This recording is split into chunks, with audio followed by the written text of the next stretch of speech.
All right. Hey everybody, my name is Eric, and welcome to the first ever RSC Makerthon. As I said, I'm Eric, and I am the Executive Director of the Redmond STEM Center program under 501c3 nonprofit organization Redmond Robotics. Before we get into the festivities, allow me to illuminate what RSC is and what we've been doing so far. Redmond STEM Center's mission is to provide a collaborative nonprofit community makerspace geared towards middle and high school students in the greater Seattle area, serving as a launchpad to develop their passion for STEM fields. So, what is a makerspace? A makerspace is a workspace where people with common interests, such as computers, machining, graphic design, can meet, socialize, and collaborate. We have used the term productivity arcade in the past, as we imagine a place where teenagers can build key skills and important career experience, all the while becoming a part of a tight-knit community with a friendly and fun atmosphere. So, what have we been doing so far during COVID? Well, we've been hosting online events like this one, the RC Makerthon, roundtables, as well as webinars.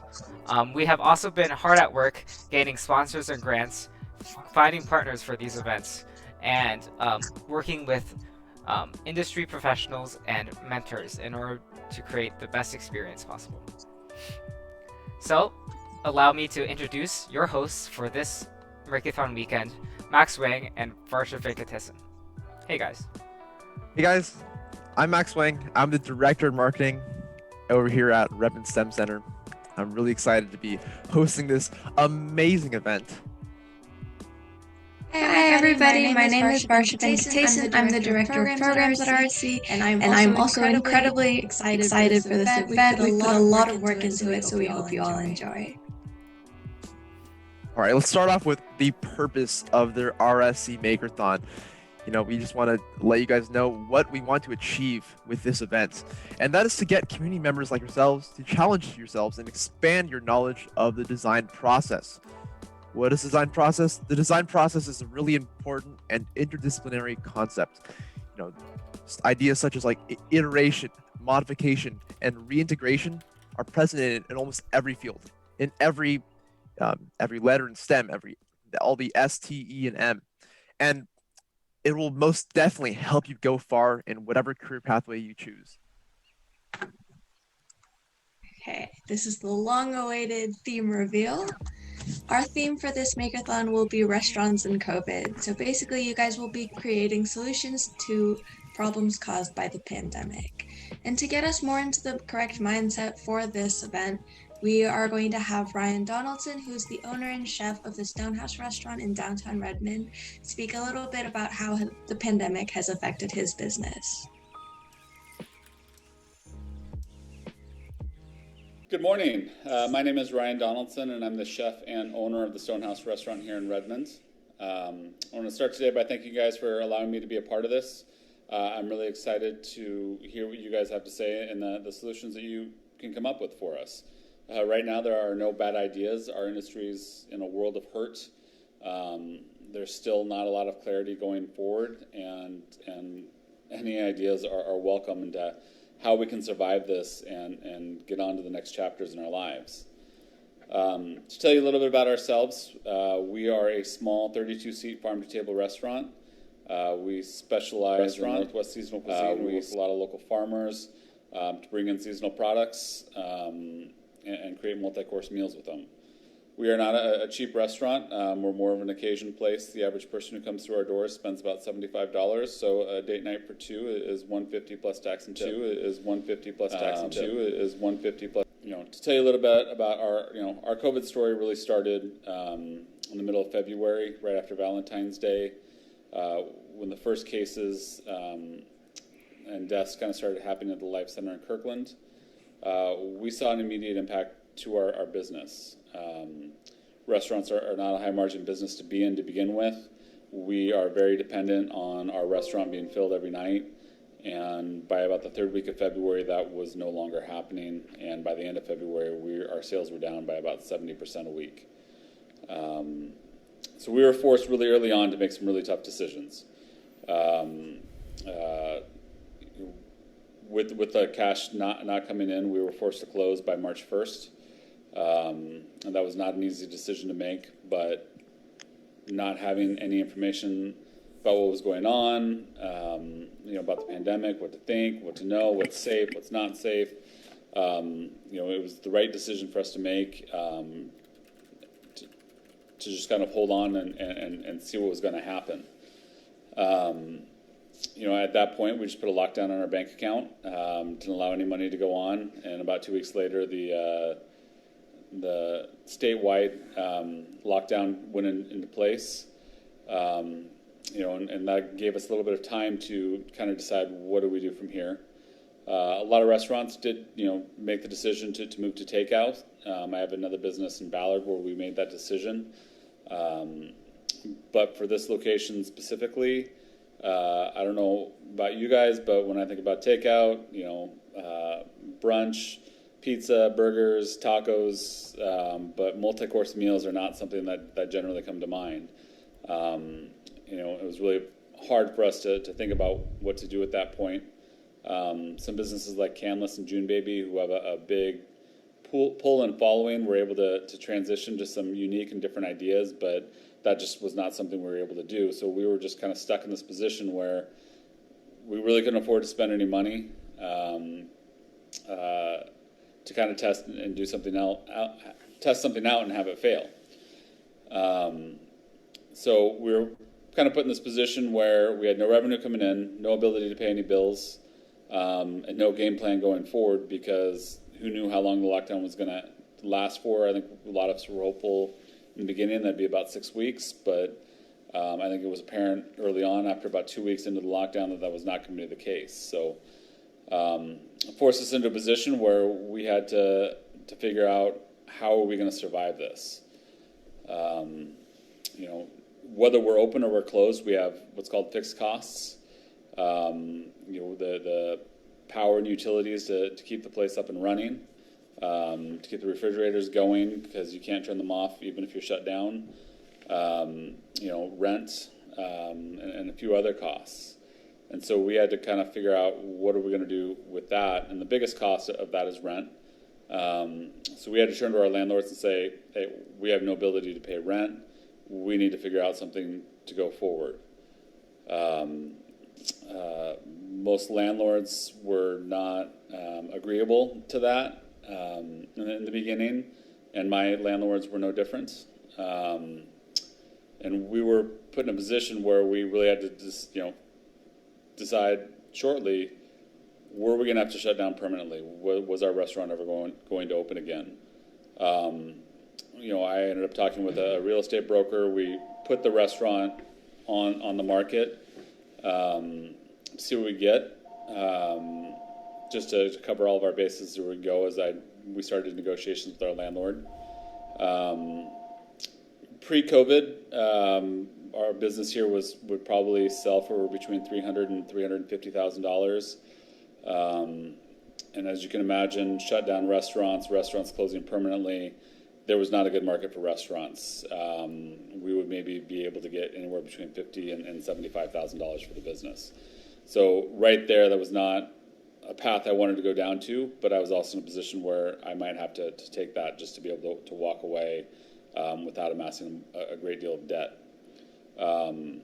We even got to the point where we wrote a letter to our landlords saying that their unwillingness to negotiate with us on the rent was going to force us to close down, and they would not see a dime from us until we either went through the courts or sold the business, and they could try to recoup at that point. Luckily, that was when they decided to come to the table, and we were able to negotiate a rent based on revenue for the business, which was the only reason that we are still in business today. And then luckily at that point too, the CARES Act was passed, and the Paycheck Protection Program came into place too, and we were able to receive some federal funds. But the decision still at that point was, do we open or do we stay closed? Do we hold on to cash? And at that time, that is what we decided to do. And there were many factors that went into that. By June, mid-June, I believe it was, we were allowed to start opening our dining rooms at 25% and then eventually 50% in July. As I said, we are a very small restaurant with a decent staff, and it's very difficult to socially distance in here. And even then, at 50%, that means we can only have about 12 customers in here at a time, which is not a profitable business margin for us. And it's also not a good prospect for our staff as well at reduced hours, reduced wages, and obviously health concerns for their safety as well, and the people in their lives with COVID. So at that point, we made the decision to stay closed and continue to hold on to cash because we had a revenue-based rent, which lowered our fixed costs and made it kind of easier to stay closed. And then eventually at the end of the summer, we finally decided, okay, we're ready. We can do this safely. We're going to go ahead and open back up. And we did with good success. The restaurant was not making money, but it was not losing money as well. As the CARES Act money went away for our employees, it was, allowed us to give them some financial stability, pay our bills, and kind of reestablish ourselves. And we did okay, but now we've been once again forced in the position where, again, we had to close. And it puts us in a very difficult position again because restaurants just can't continue to open and close. To open a restaurant back up, you have to bring back in perishable inventory. You have to bring in and pay payroll, and that's all with no guarantee of what's going to happen. So here we are now again, make the decision. Do we reopen or do we stay closed until there's more certainty into what's going to happen? The second time we were forced to close, we did begin doing takeout, but we cut our staff way down, and we only have one person on at a time to do that. So it allows us to keep our costs really low. As we've begun to look to reopen this time again, the biggest challenge that we've had now is finding staff. It used to be pretty easy to find staff in this industry, but as you can imagine, there's not a lot of certainty right now with openings and closings and how big what percent can we be open and how many people are going to feel safe to come out and all these other things. There's no stability in the job market here. There's no stability in the amount of money you can make, and who knows if and when we're just going to be shut back down again or more restrictions go into place. And so it's caused a lot of people to leave the industry in general, and then seek employment in other places, or go back to school, or retool, or do something along those lines. So now, as we move forward and look to begin to reopen, our industry is just a different place than it was before COVID.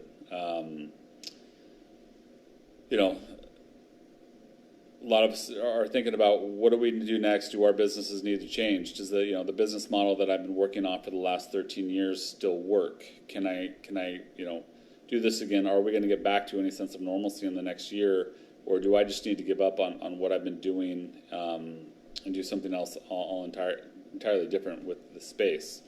That was a decision I've had to make. At my restaurant in Ballard, we shut that down permanently after the summer, or after this last shutdown, and we've retooled it to do an entirely new non-full service restaurant concept in there. So, the restaurant industry faces a lot of challenges. One, due to the uncertainty. Two, due to the diminishing labor pool that we have available to us because people don't want to come back to us. And so that's kind of where we are.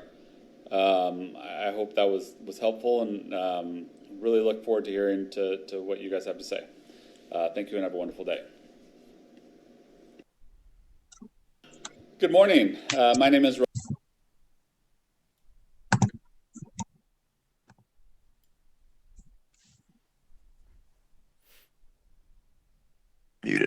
All right. All Well, right. Well, that was an that was an amazing amazing presentation by Mr. presentation by Donaldson. Mr. Donaldson.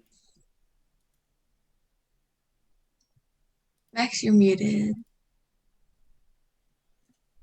Is this better? Better? Yeah. I'm still receiving an echo. Still receiving Just an wanted echo. to resolve that before. Resolve that before. Varsha, could you mute? Varsha, can you mute? I think it might be. I think it might be.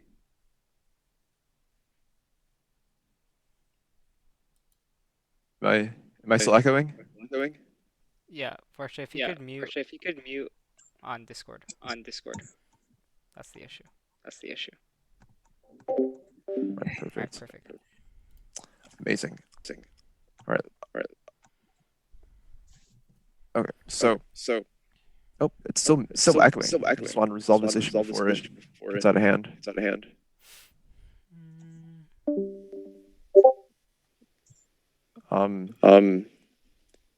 Wait, Varsha, could you Wait, mute Varsha, your could you just microphone? mute your microphone?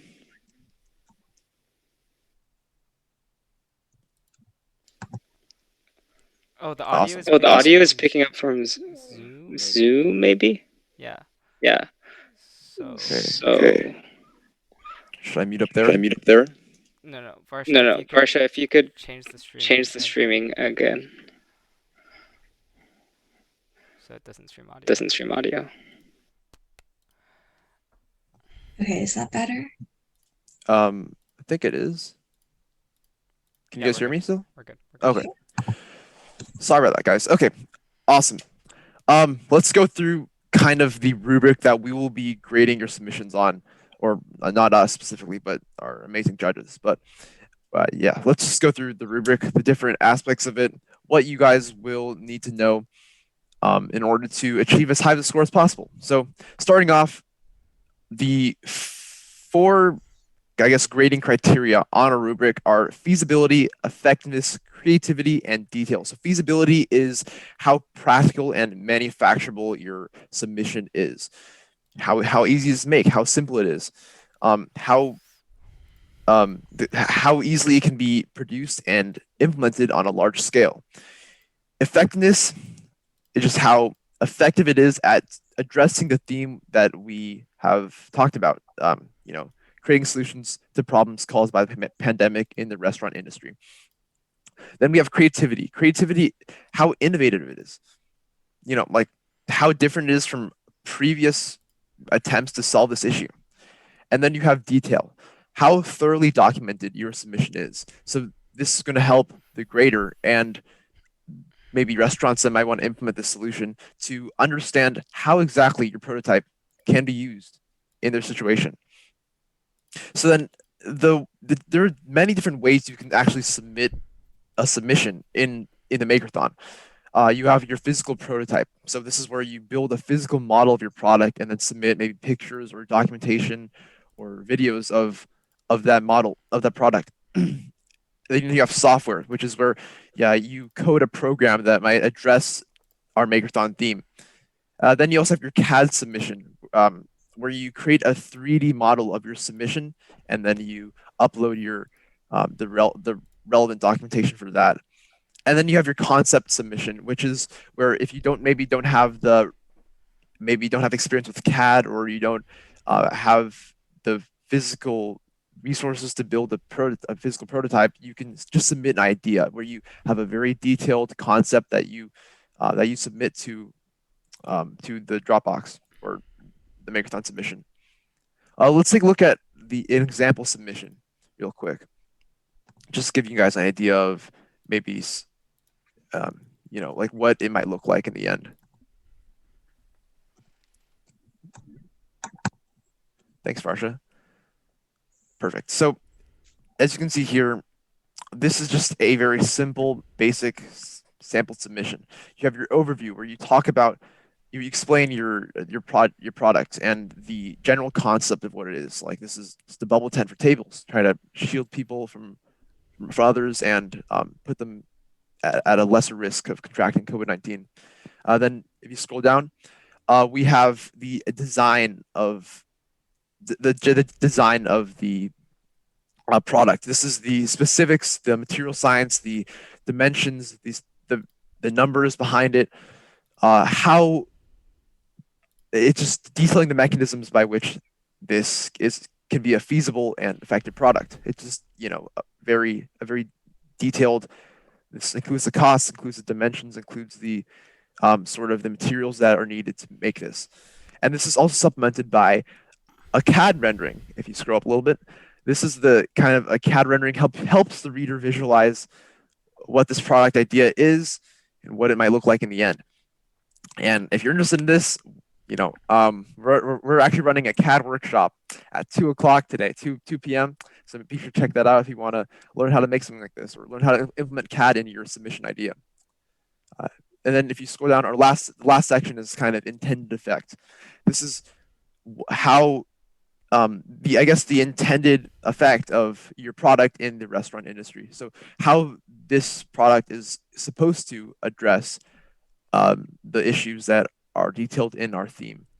And obviously, this is just one way that you can lay out your submission. There's an infinite number of ways that you can do this. It doesn't have to be restricted to this format. This is just an example. This is a sample submission. Just keep that in mind. All right. Okay, so like Max said, we have our CAD workshop from 2 to 3 today, and that'll be led by Max Wang and Alan Gianna. And then from 3 to 4 today, we have our prototyping workshop, which will be led by Milan Petkov. And then 4 to 5, we have our UI UX workshop, which will be led by Nolan Dost. From 5 to 6, we have our COVID scientist panel. And unfortunately, due to the volatility of the COVID pandemic, our original scientist had to cancel on us at the last minute. However, we have a couple of very enthusiastic team members who were able to replace them, and you guys will still be getting the full effect. So that will be led by Max Wang, by Anish Paul, and Christian. And okay, my bad. And then from 7 to 9 tonight, we have our design review where you guys can come in and get feedback on your potential submissions. And that'll be also led by Chris Jane. And then from 9 to 11, we have our game night tonight. And like I was saying earlier, if you guys haven't already, make sure you fill out the Google form that was sent out in the email to decide what we'll be playing tonight. And then Sunday morning from 10 to 11, we'll have our roundtable discussion, which will be a conversation about topics surrounding the Makerthon and the design process. And it is a wonderful way to get to know your competitors and also just to expand your knowledge. At 7 p.m. on Sunday will be our submission deadline, and all the details for the submissions will be on our Discord. So make sure you are on that if you haven't already joined. And then from 8 to 9, we have our closing ceremony, which will be also streamed on our Twitch. Awesome. Now let's get to my personal favorite part, the prizes. So to reward our amazing competitors, we have prepared a few prizes. Our grand prize is $100, 100 whole smackaroos. So make sure you guys, put your best effort in to win this grand prize. And then second place prize is $50. Then third place prize is $25. We also have a couple of, extra prizes. There's the honorary mention team. They will receive 5 $10 Ixtapa gift cards. That's from the restaurant Ixtapa in Redmond. They're a wonderful Mexican family restaurant. And then we will also have a feasibility/robustness award. This is just given to a team that shows the most effort in making their product as feasible, as implementable, as manufacturable, and as sturdy as possible. And the winner of this award will receive a $25 Harbor Freight Tooling gift card. All right, judging. So you might be wondering, how exactly are we going to grade your presentations or judge your presentations? And the way we will do this is in the week following Makerthon. So just next week, we will be sending out your submissions to our wonderful judges, and they will give you guys scores based on the criteria we talked about earlier.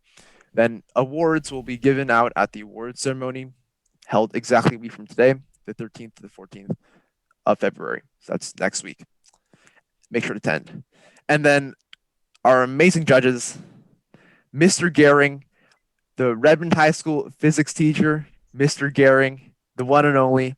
You have Mr. Ryan Donaldson, our amazing representative, our amazing manager from Stonehouse Restaurant. And then we have Kevin Tran, who is the lead mentor of the first robotics competition team 7461 Sushi Squad. So we got quite the array of qualified judges here.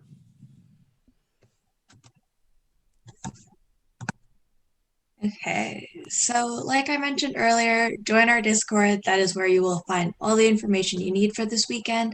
And if you have any other questions, comments, or concerns, you can always put them in the Discord under the Makerthon chat channel, and we'll make sure to get to it as soon as we can. And if for some reason somebody doesn't answer your question, make sure to ping somebody with the staff role, and we'll get to your question as soon as we can. And the rubric, game manual, and sample submission will all be pinned on that channel, so you guys can look back at it for your own reference. And yeah, good luck. And with that, I will hand it back to Eric. Yeah, thank you, Max and Varshad, for hosting this opening ceremony. For further submission details, as submission is due at 7 p.m. on Sunday, a few hours beforehand, we will be dropping a form and a Google form and a Dropbox in order for you guys to submit whatever medium submission you guys decide to do. Be sure to fill out the Game Night Google form that was put in announcements, and also tune in next at 2 p.m. The same stream.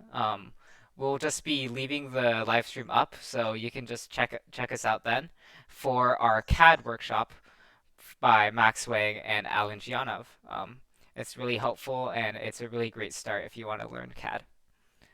I think that's all that we have for today. If you have any questions, you guys can send it in the chat, or you can ping us on any of the staff members on Discord, as Varsha already stated. All right. If there are no questions, then good luck with your competition. The rubric and the Makerthon information document was posted in the announcements in our Random Center Discord, and you guys can start on your projects. Thank you.